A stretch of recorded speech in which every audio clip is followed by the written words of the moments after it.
ditemukan dalam ilmu filsafat. Kenapa sadar kok ada masalah-masalah kayak itu? Kenapa?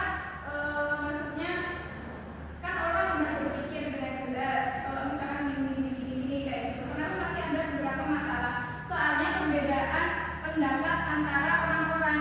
Jadi ada yang berpendapat pakai dengan pemikiran Islam, ada yang enggak pakai pemikiran Islam. Makanya muncullah masalah-masalah atau kontroversi dalam filsafat. Islam itu enggak melarang kita buat berpikir, justru Islam itu malah menyuruh kita untuk berpikir. Nah, tapi Islam itu menolaknya kalau misalnya kita berpikir enggak pakai apa tadi? Akal. Enggak pakai Wahyu.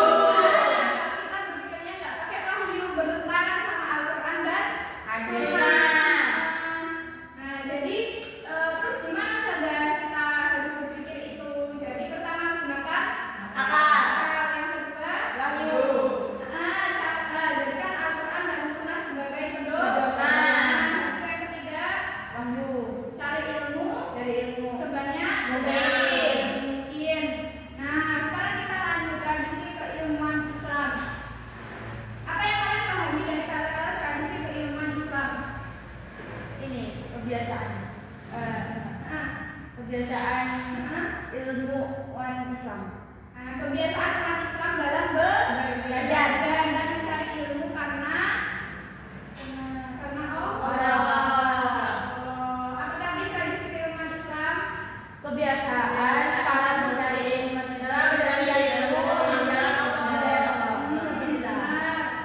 Nah, jadi ciri-cirinya seorang muslim ketika menuntut ilmu itu apa aja saudara? Yang pertama cinta sama ilmu. Jadi muslim itu harus suka belajar. Nah, jadi kalau jadi yang harus belajar berarti bukan muslim. Makanya kita nggak boleh malas belajar ya. Nah, habis itu yang kedua menghormati guru.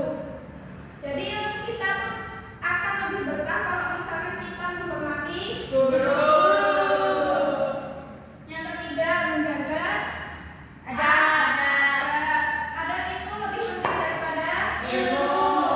Habis itu yang keempat mengamalkan ilmu. Ilmu itu enggak cuma harus kita ketahui tapi harus diamalkan. Apa maksudnya? Al ilmu bila amalin. Bagi bila